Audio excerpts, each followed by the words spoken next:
What is this going on in my head? Living a life I'ma live to regret. I'm seeing red like a blend from the head. It's like this every day when I step out of bed. It's time to stop the monotony inside of me. There's gotta be a way out of this state of mind of getting pissed. For now I know it's just a wish. I'm just a bitch if I slip my wrist. After the pain I just forget and rip the same wound open again. Just for stitch. Just gotta get through the motions. Swim through this emotional ocean. Get to the root of what's causing commotion. Try and stop the madness but it keeps on coasting like a nightmare. I lie awake, always ask myself, do I have what it takes? The world the way it is, what's stressing me? That and the rest of me is the recipe for what might lead to the death of me. Is this a test for me? Let's just see, question me. It's gonna take the best of me to find out just what's my destiny.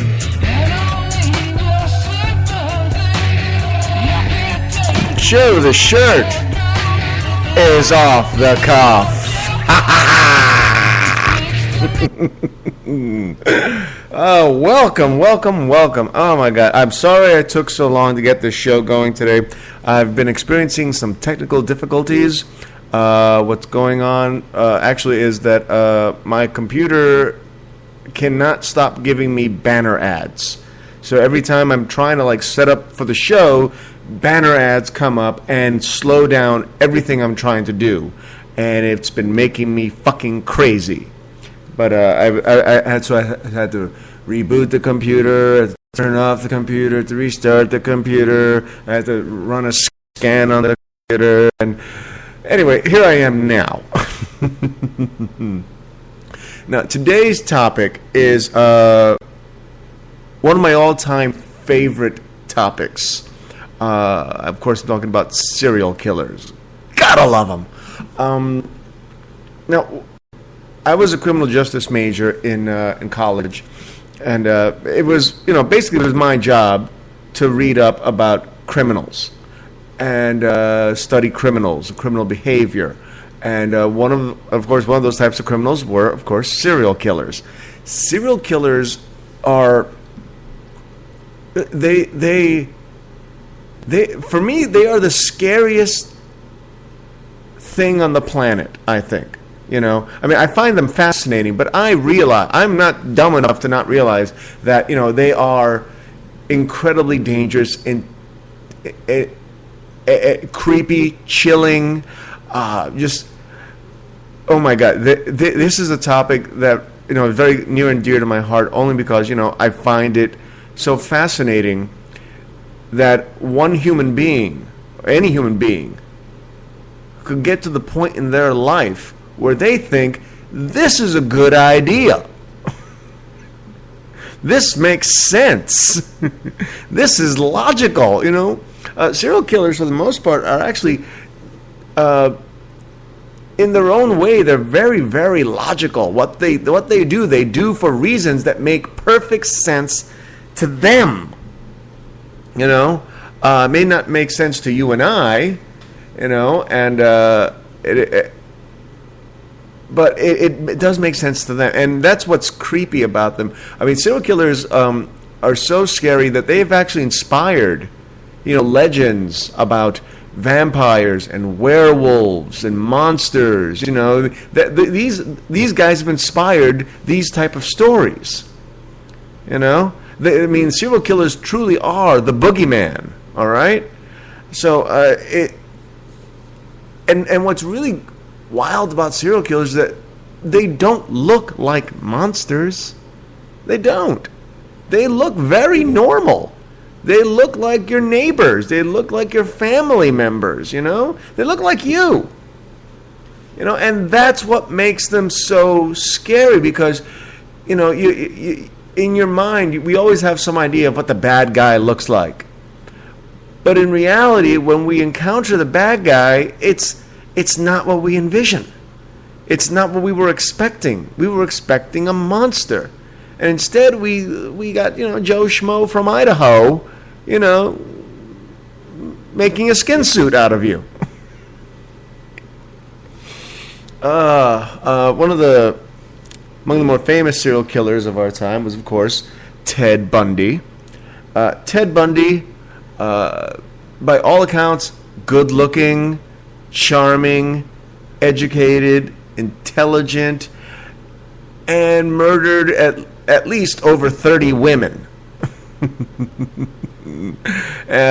Police suspect that he may have been responsible for as many as 100 murders. These are just the ones they could tie to him, but they suspect that he killed a lot more. And that's what's really quite amazing, because, like I said, if you were to meet this guy, you would not have any inkling that he was, a nut. And I mean, he was so charming, so good looking, that even after he was caught, even after he went to prison, he was getting marriage proposals from women. And I'm like thinking to myself, hold on a sec. This guy is famous for killing women, and women are giving him marriage proposals to him while he's in prison. And what was it? Bill Hicks said a really great joke about this. He would go, so this guy killed women, and women still kept giving him marriage proposals, and I can't get laid. I mean, I've heard a lot of times that, chicks dig the alpha male, but Jesus fucking Christ, man. For me, that's a woman's thinking. She'll just go, yeah, I know he killed over 30 women, but I could change him. Let's look at some details here. This guy was just a nut here. The charismatic killer had an aberrant life from the time he was born to an unwed mother and raised as her little brother by her parents. Okay, so his mom had him, when she was very, very young, unwed, and rather than telling everybody the truth, her parents decided, well, we'll just act as if he's your little brother, not your kid. All right. He exhibited a fascination with knives by age 3. Okay, maybe that's a red flag. I'm just saying. And was a peeping Tom and petty thief as a teen. Again, maybe a bit of a red flag. But apparently he blossomed into a hunk in the 1960s. And about the same time, women around Seattle and nearby Oregon started disappearing. Some last seen with a dark-haired guy named Ted. The missing women tended to look like Bundy's ex-girlfriend, attractive and thin, with long hair parted in the middle. He lured some of them into his car by pretending to be injured and needing help. Now, see, this is what I meant before. It makes sense to him. He was pissed off at his ex-girlfriend, couldn't be with her anymore. So what does he do? He decides to go out and find women that look like her and kill them. Ted was a smart guy. Not only was he not even after he was caught, he managed to get away. While serving time on an attempted kidnapping charge, Bundy lost 30 pounds so he could squeeze through a hole he'd made in the ceiling of his prison cell and escaped. No one even realized he was missing for about 15 hours. That's dedication.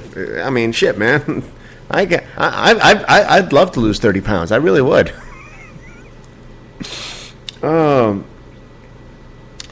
See, in the early morning of January 15th, 1978, I was 8 years old at the time. This guy was operating. Well, when I was a kid, Bundy unleashed the full extent of his homicidal fury in the Chi Omega sorority house. He brutally raped and killed one woman, biting her so savagely that one of her nipples was nearly detached from her body. He killed another co-ed and bludgeoned 2 others who managed to escape death when a roommate came in and interrupted the killer. Bundy attacked yet another woman in a car that night, and the next month he kidnapped and murdered and mutilated 12-year-old Kimberly Leach. Bundy did serve as his own attorney at his trial, and the old saying, of course, is, somebody serves as his own attorney as a fool for a client, and this, continued to be true. He was convicted. Bundy eventually admitted to killing more than 30 women, but authorities believe the number may be as high as 100.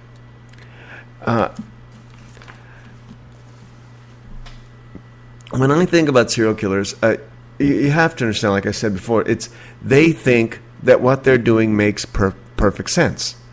They don't think anything is wrong with what they're doing. A lot of psychiatrists, profilers, psychologists will tell you that a serial killer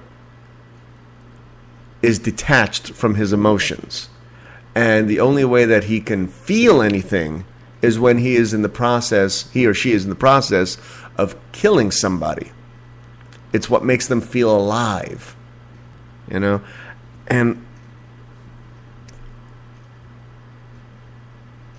what I find fascinating, honestly, when it comes to serial killers, is the many methods they employ to feel what they feel. Hold on. Okay, what's going on there? All right. A little more technical difficulty. Sorry.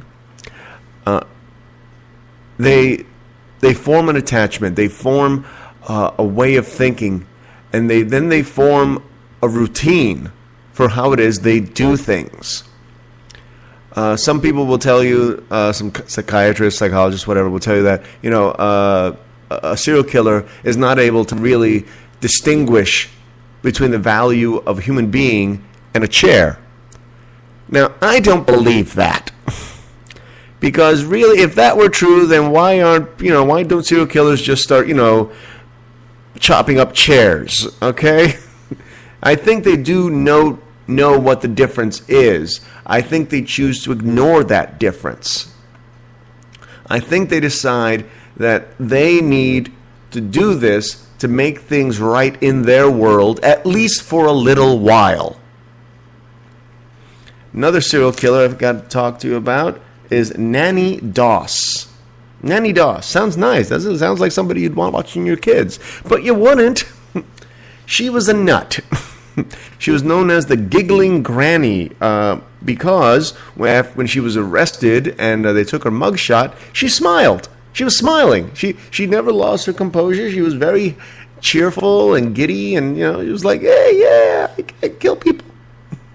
She was, like most female serial killers, a poisoner, and she was prolific. Let's see.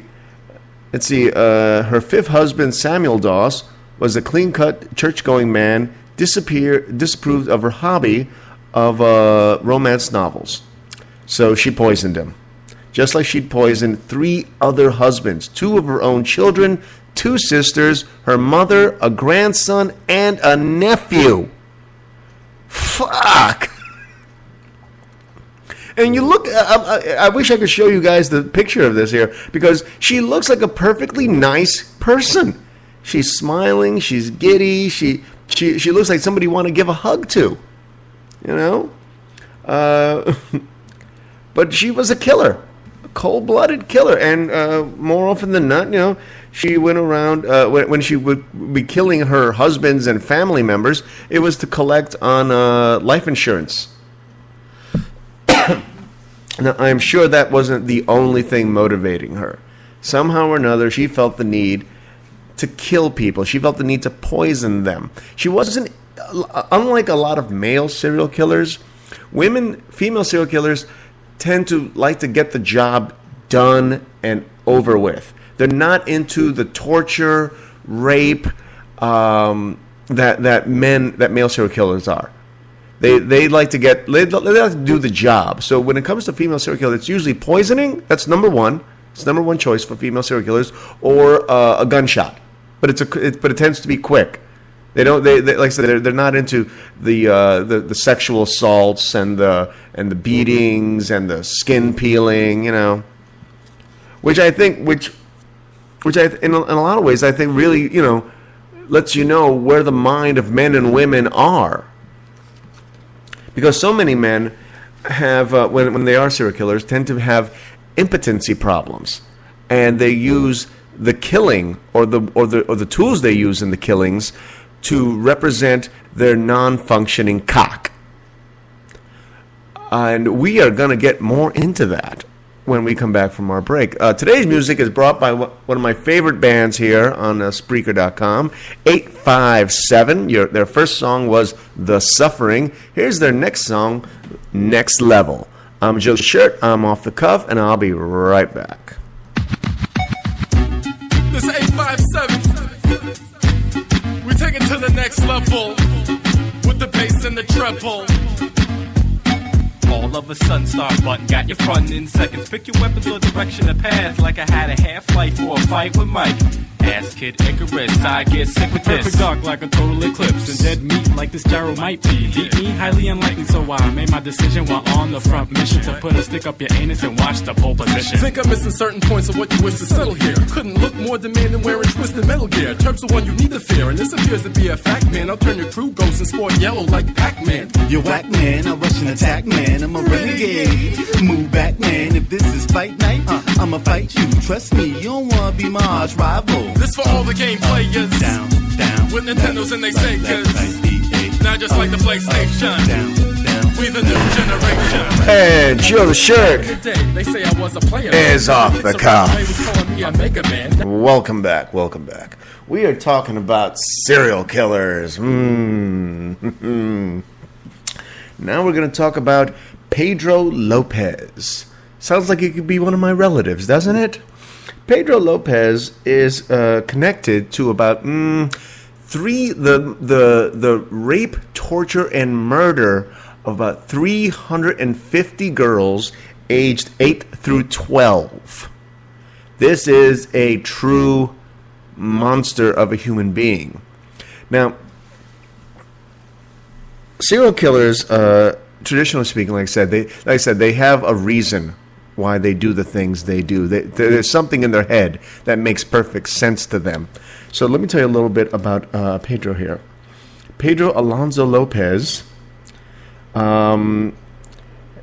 claims to have kidnapped, raped, and strangled more than 300 girls, 110 in Ecuador, 100 in Colombia, and many more than 100 in Peru. All right? The victims range in age from 8 to 12. Many strangled so hard their eyes literally popped out of their skulls. Pedro here, there's a quote from Pedro here. Quote, "I like the girls in Ecuador," he said. "They are more innocent. They are not as suspicious of strangers."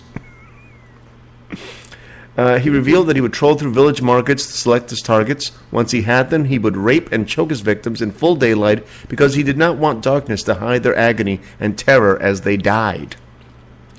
Lopez confessed he felt deep pleasure and sexual excitement watching the girls' lives fade before him. But even as they were dead, Lopez still used his victims as toys, staging gruesome, quote, tea parties, end quote, with girls' bodies propped up around makeshift tables.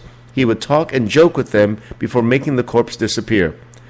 Days after his confession, Lopez led cops to a secluded area near Ambato where he stashed 53 bodies. Now, this is where it gets real interesting here, all right? He was tried and sentenced to life in prison.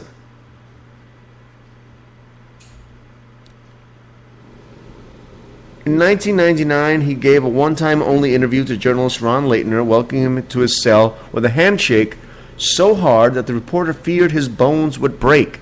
So this is a strong man, okay? Quote from Lopez, "I am the man of the century." According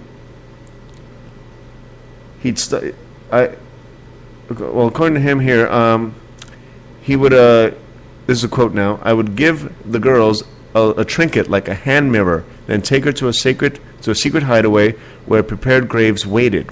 Sometimes there were bodies of earlier victims there. I cuddled them and raped them at sunrise. At the first sign of light, I would get excited, and I forced the girls into sex and put my hands around her throat. When the sun rose, I would strangle her. It was only good if I could see her eyes. There is a divine moment when I have my hands around a young girl's throat. I look into her eyes and see a certain light, a spark, suddenly go out. The moment of death is enthralling and exciting." Holy fucking shit, man! That's a sick, twisted fuck right there. Oh my god. Now, let me tell you a little bit about Pedro's history. Apparently the son of a prostitute with 13 children, Lopez was ordered out of his home when he was 8 years old. That's pretty rough, to be thrown out of your house, when you're 8 years old, because apparently his mother caught him fondling a younger sister. On the streets, he was picked up by a well-to-do man who gave him shelter and then sexually assaulted him. He stole cars as a teen and wound up in jail where he was raped by 4 inmates. He then took revenge by killing all 4 of them in prison. Now, after serving 16 years for the murders in Ecuador, Lopez was released pursuant to the country's law, which forbids the death penalty. He was picked up by authorities in Colombia, where he was judged insane, sent to a mental hospital, and set free again in 1998. Pedro Lopez is about 65 years old right now, and he's still out there.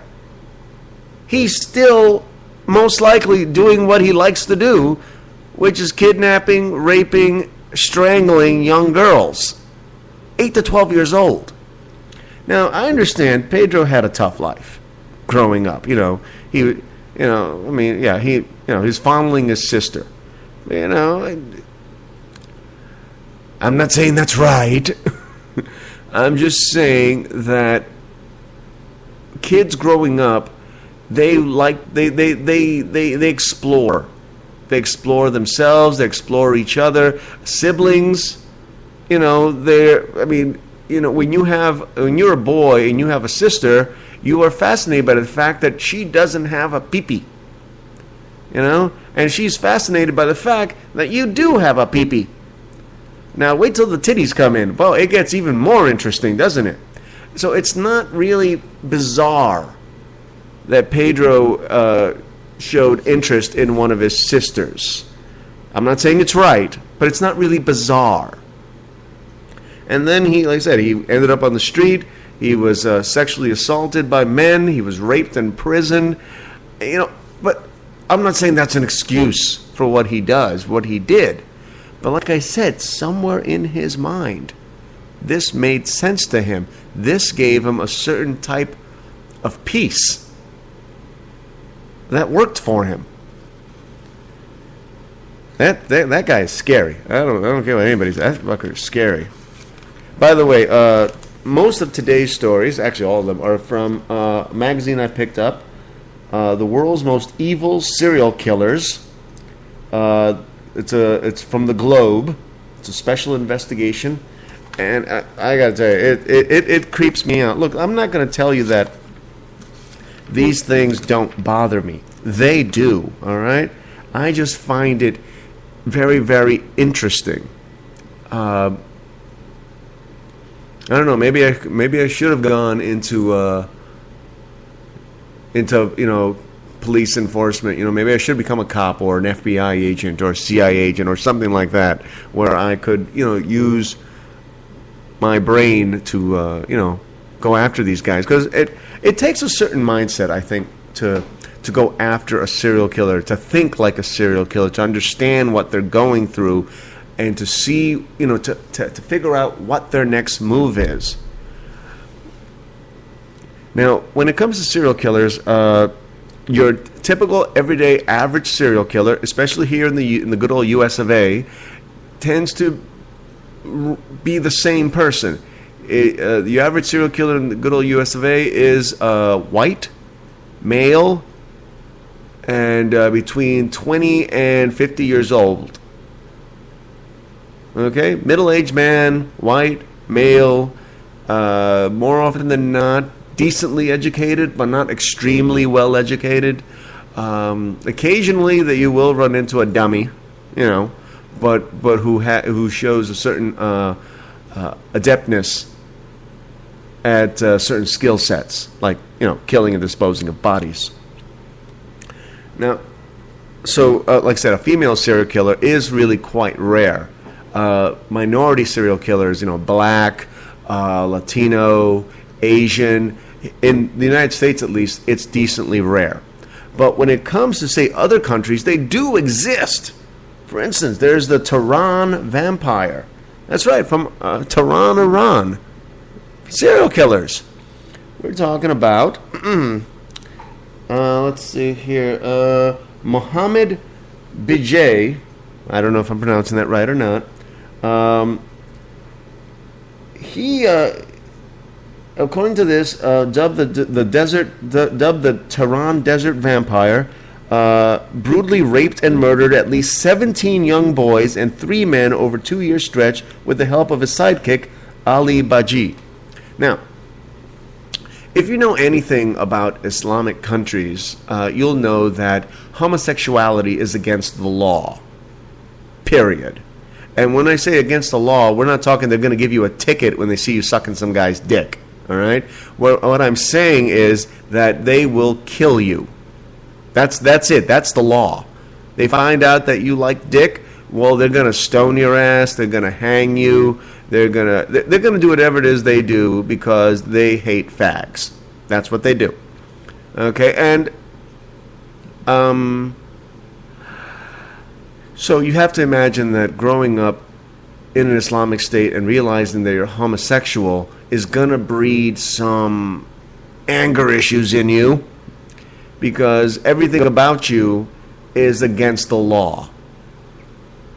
So this guy and his buddy will go around getting young men and boys to go with them into the desert, promising them money or food or work, and then they would proceed to rape and kill them.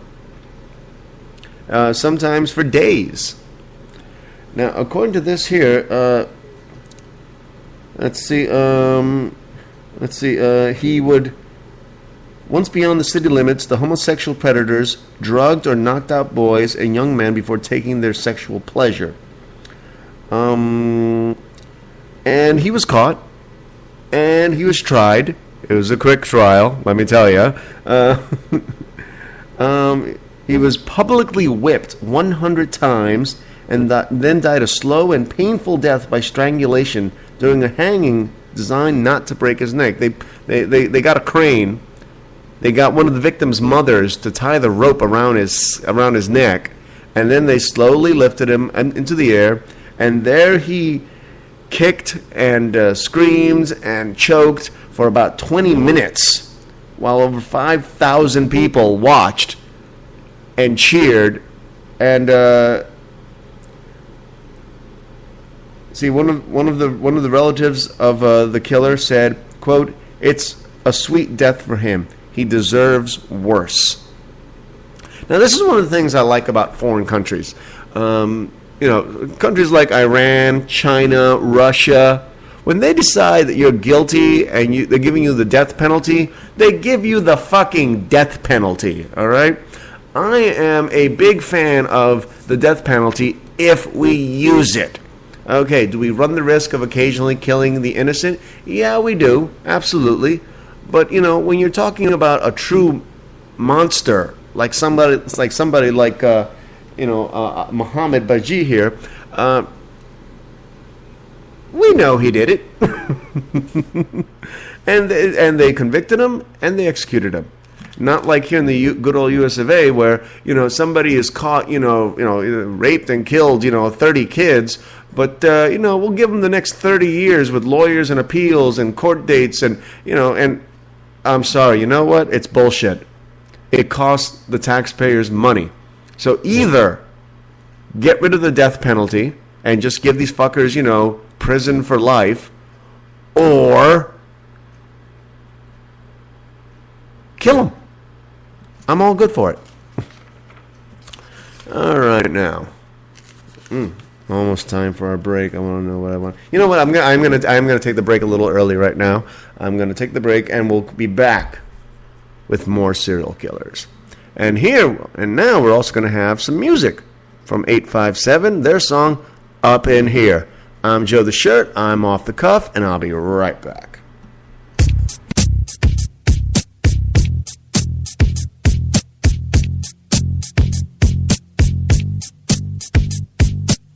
La-di-da-di-da-di, we like to party.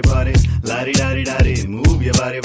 Get out your seat, no time to parlay. Cause up in this place we came to party. From Long Island, styling, profiling. We keep the ladies smiling, all the fellas keep wildin'. Keep doing what you're doing, come at this rap game with a whole different movement. Exceed your bandwidth, if you don't understand it. We innovative, not just another band with 3 MCs and 1 DJ. We play so you can hear the things that we say, hit, we play with no delay. We running this race our own little relay. Right now, forget about your day. Pull up a partner and dance the night away. You say you wanna party, then we say you gotta party. We're right here, up in here. Make room, you better stay clear. 857 got a party up in here. You say you wanna party, then we say you gotta party. We're right here, up in here. Make room, you better stay clear. 857 got a party up in here. Sunrise and open up your eyes. There's a party going on and ain't no surprise. Ain't no telling what I'm gonna do. Sexing your girl, why would I tell you?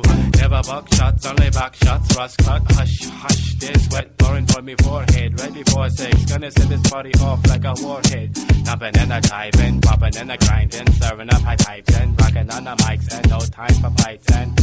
Hey, Joe's shirt is off the cuff. Welcome back, everybody. Oh my God, God, this is such a great topic. I love this topic. I always do.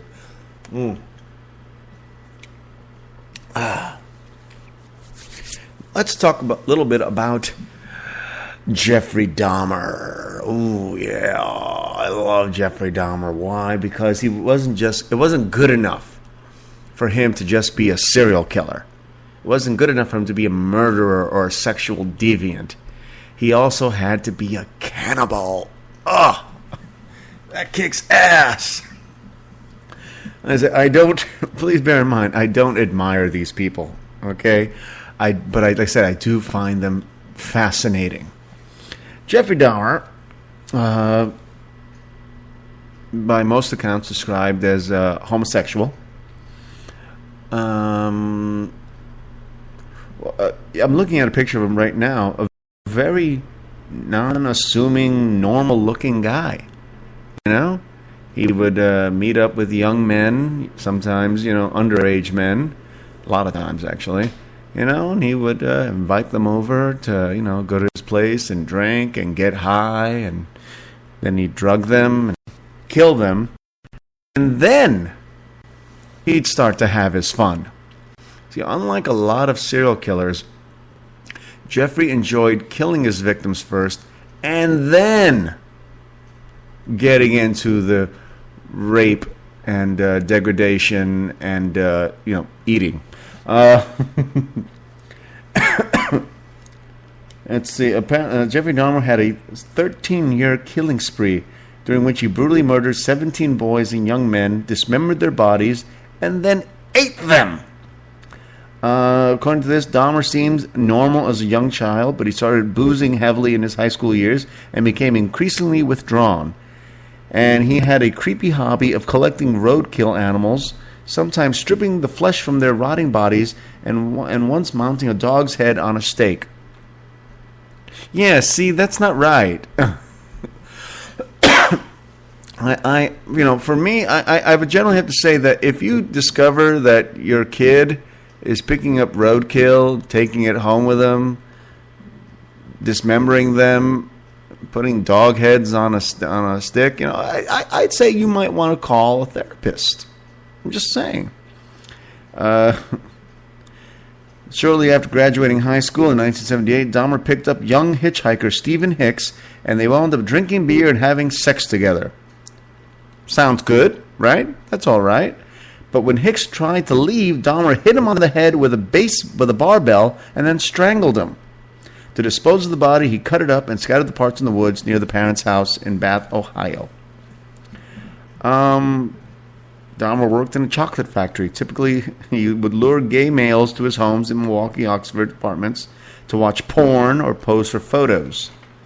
Yeah, because that's what I'd want to do, But he did, he did stick to, what he knew. He was a homosexual man, and he was murdering other homosexual men. Let's see. After sedating and strangling his victims, he would then have sex with the corpses, dismember them, and take Polaroid photos and souvenirs, often the head and genitals, before preserving or disposing of the remains. With some victims, he drilled a hole into their heads while they were still alive and injected a strong acid directly into their brains in an attempt to create zombie sex slaves.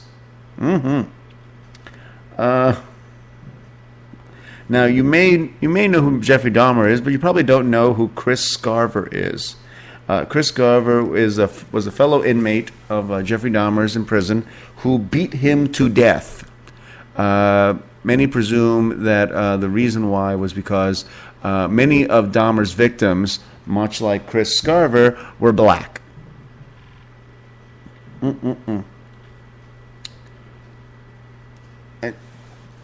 Again, there was a certain logic in his brain that made sense to him, that this, was perfectly okay.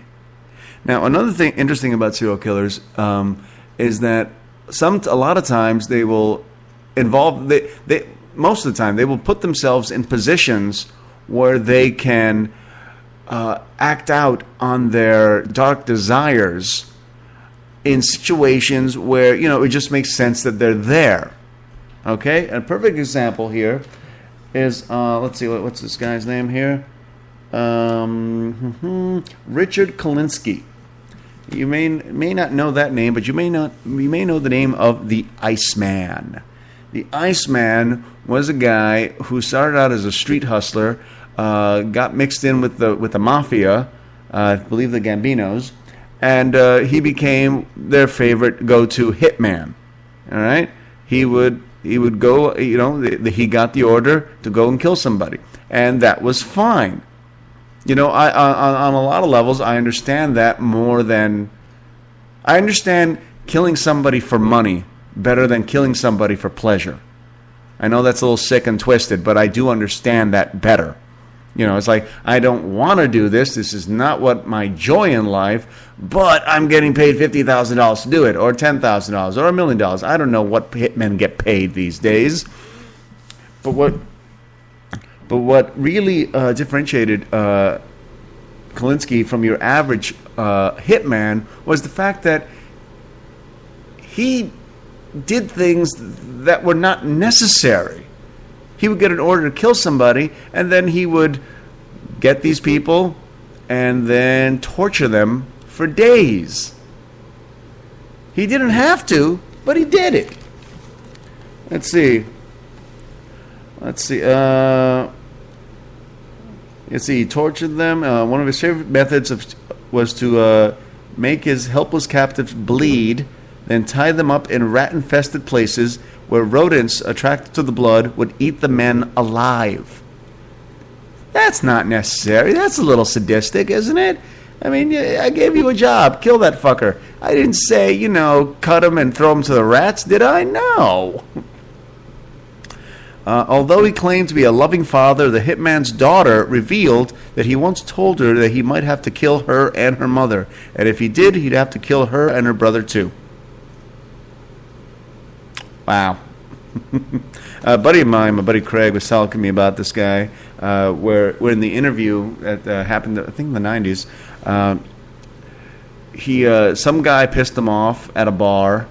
He caught up with him later, tied a rope around the guy's neck, and then slung him over his back, so basically the guy's hanging from Kalinsky's shoulder on his back, and he was hanging him to which he said, I was the tree. It's like, you hang somebody from a tree. He was the tree. That's how big this guy was. This was a huge fucking dude. And you look at him, and again, doesn't look like a monster. And neither did John Wayne Gacy. John Wayne Gacy was a church-going man. He was a family man. He threw parties for the neighborhood with themes, and he was a clown. Yeah, he dressed up like a clown, kids' parties, Apparently, he was a closeted homosexual. He would abduct, torture, and rape at least 33 young men in the 1970s. Let's see. Now, there were some clues about his issues, because apparently when Gacy was 26, he was sentenced to prison for 10 years, after raping the son of one of his friends. See, that's what I'm talking about. That's what makes it creepy.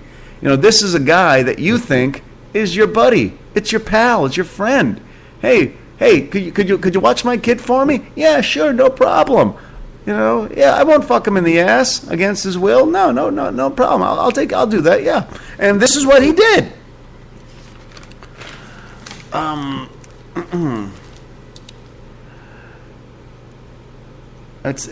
What makes him very, very interesting to me is the fact that he got caught, but not for the reason I thought he should be caught for.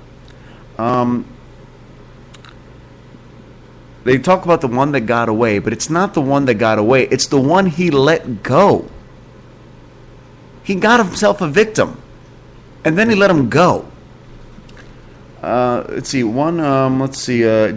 Rignall, 26 years old.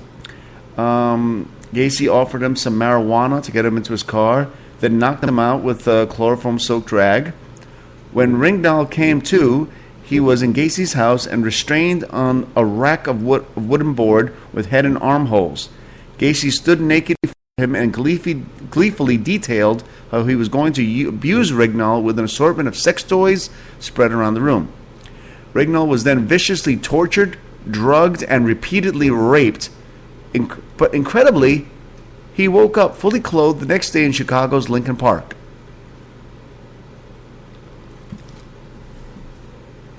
What sense does that make? Now, one of the things they talk about when it comes to serial killers is the idea that serial killers want to get caught. I never believed that. Serial killers want to be chased. All right? They want you to come after them because they feel that they are smarter than the cops. They feel that they're smarter than the FBI. And they feel that, you got to do whatever you got to jump through hoops to get to me. Okay? And so they like to give hints, and they like to give clues, and they like to tease the authorities into coming after them because they like the attention. One of the things that is very prevalent when it comes to serial killers is the idea that they want to be the most famous serial killer ever. Now, I told you about Pedro Lopez. Pedro Lopez, linked to about 350 murders of girls 8 to 12 years old. And there's possibly a lot more, since then. Because, like I said, he's about 65 years old now, so that's not particularly old if you're a serial killer and your target is 8 to 12-year-olds. So, but see, Pedro never made it an issue to let the authorities know about it. He liked to do what he did. So